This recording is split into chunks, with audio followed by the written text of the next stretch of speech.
What made South Korean troops such a feared presence during the Vietnam War?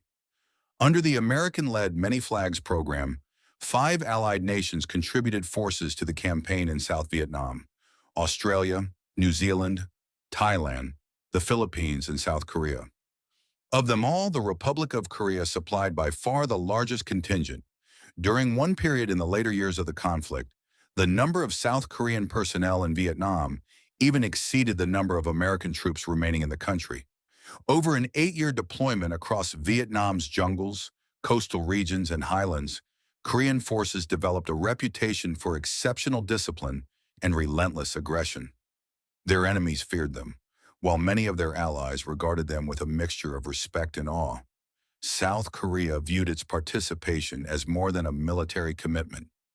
As one of America's closest partners in Asia, the government in Seoul believed it owed a debt to the United States for the decisive assistance it had received during the Korean War. That sense of obligation had existed for years. In 1954 and again in 1961, South Korea formally offered to send troops to Vietnam to support the fight against communist forces. Both times, the United States and the South Vietnamese government declined.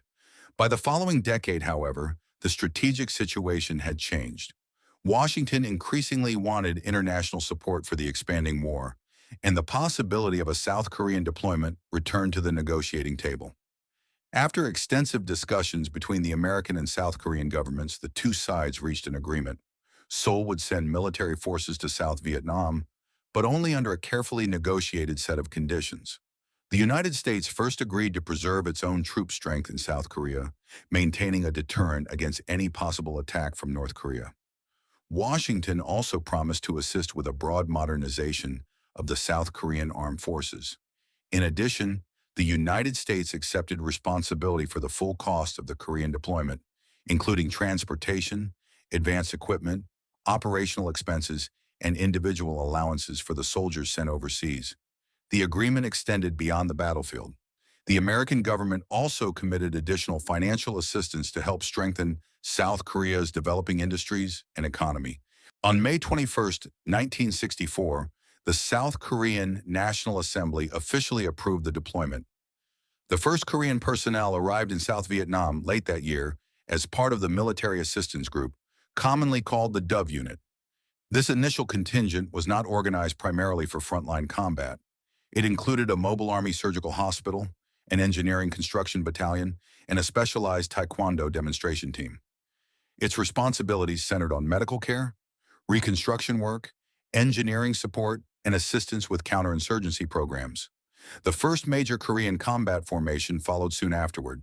The Capital Division, better known as the Mangho, or Tiger Division, was one of the most prestigious units in the South Korean Army. Only 2 of its 3 brigades deployed to Vietnam. The remaining brigades stayed in Korea to support the defense of the peninsula. The division arrived in September 1965 and took up positions in the Quy Nhon region, replacing the American 1st Brigade of the 101st Airborne Division. Its main responsibility was to secure the strategically important Routes 1 and 19. At approximately the same time, the South Korean 2nd Marine Division entered the war. Known as the Blue Dragons, the Marines were initially based at Cam Ranh Bay before being transferred to the Tuy Hoa area. There, they became involved in combat against the North Vietnamese Army's 95th Regiment. The largest Korean formation deployed to South Vietnam was the 9th Infantry Division, known as the White Horse Division. It arrived in September 1966 under a second agreement that expanded South Korea's military commitment.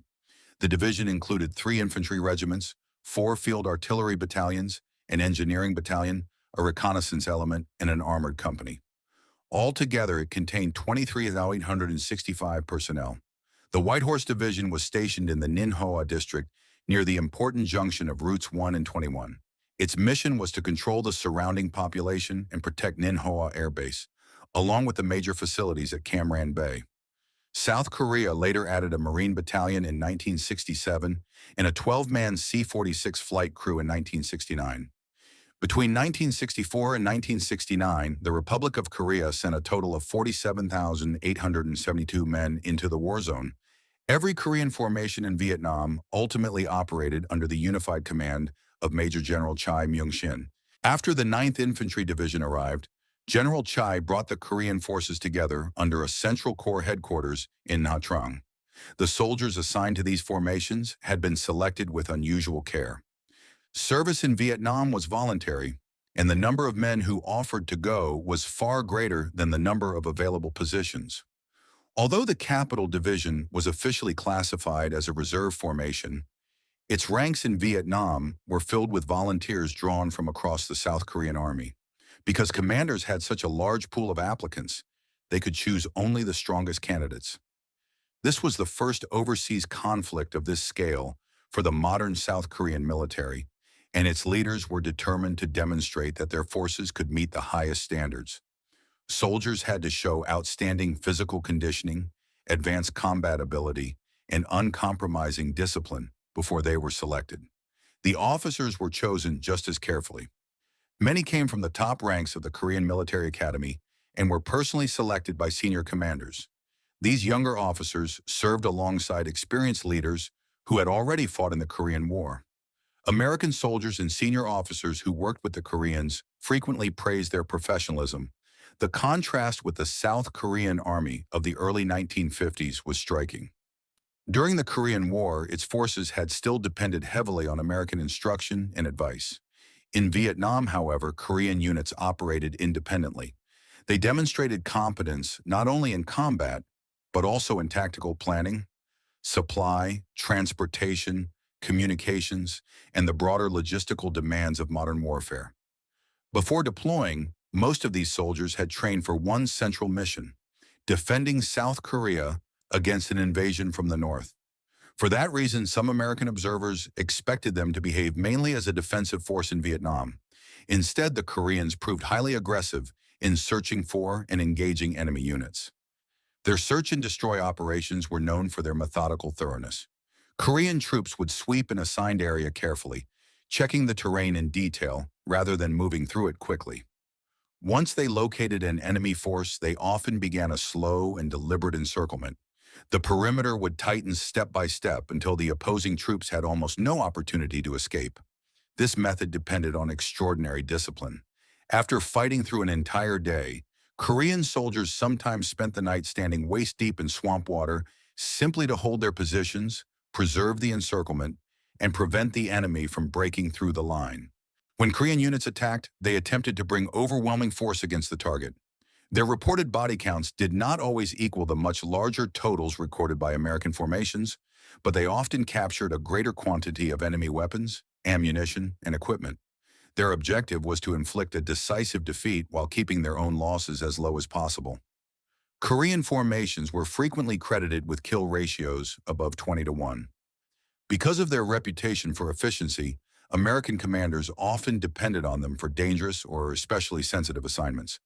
One of the most famous examples took place in February 1967, when the 11th Company of the Blue Dragon Brigade defended a base near Tra Binh Dong in Quang Ngai Province. The position was protected by multiple belts of barbed wire and claymore mines. The Korean Marines inside understood that they might have to defend it to the last man.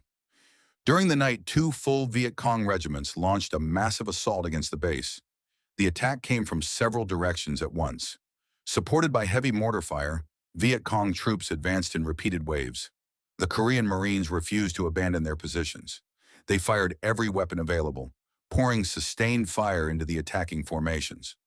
As the enemy closed in, the defenders even used their own mortars at point-blank range in an effort to keep the perimeter intact.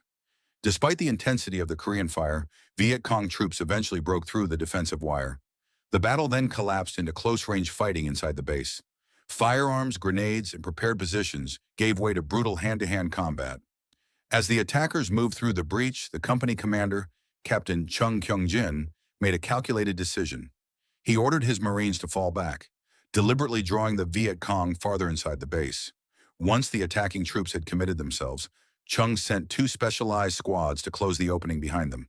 The maneuver trapped the infiltrators inside the Korean position. The Marines then launched a violent counterattack with fixed bayonets. Fighting continued through the night. By sunrise, the remaining Viet Cong forces had been driven out of the base and back toward the surrounding jungle. When the battle ended, 254 Viet Cong soldiers lay dead. The Korean company had lost 15 men. The engagement became one of the most celebrated actions in the history of the South Korean military. The Korean government awarded more decorations for Tra Binh Dong than for any previous single battle in the Army's history. The entire unit also received the rare honor of a meritorious promotion by one rank. The record of South Korean forces in Vietnam, however, cannot be understood only through battlefield performance. Their aggressiveness and determination also created a far darker legacy. Korean units often entered villages suspected of sheltering insurgents or supplying them with food and other support. In many of these operations, they showed little mercy. Numerous reports and documented accounts accused South Korean soldiers of massacring Vietnamese civilians. These allegations were not minor or isolated details. They became a serious and lasting part of the history surrounding Korea's participation in the war. At the time, however, such actions were largely tolerated by both the South Korean High Command and American military leaders. By 1970, the United States had begun reducing its military presence in South Vietnam. American troop numbers steadily declined, but the South Korean contingent largely remained at full strength. Korean forces continued their operations even as the wider international coalition started to withdraw. Their deployment finally ended after the Paris Peace Accords were signed in 1973. South Korean troops then left Vietnam along with the last major elements of the Allied coalition. They departed after nearly 8 years of service, leaving behind a complicated record. On one side was a military force selected from volunteers, led by experienced officers, and admired for its discipline, independence, and tactical effectiveness. Its soldiers had conducted methodical operations, endured extreme physical hardship, and fought some of the most intense engagements of the war. The Tiger, Blue Dragon, and White Horse formations became symbols of South Korea's emergence as a capable military power operating far beyond its own borders. On the other side was the suffering inflicted on Vietnamese civilians and the documented allegations of massacres committed during Korean operations. These events cast a permanent shadow over the reputation those units built in combat. The same qualities that made the Korean formations feared, their aggressiveness, rigid discipline, and determination to eliminate suspected enemy support, also contributed to some of the darkest accusations associated with their deployment. South Korea's role in Vietnam was defined by both military achievement and unresolved moral consequences. Its forces became the largest foreign contingent supporting the United States and earned a reputation as some of the conflict's most formidable troops. Yet that reputation remains inseparable from the civilian deaths and abuses attributed to Korean units. This contradiction still shapes how the Tiger, Blue Dragon, and White Horse divisions are remembered.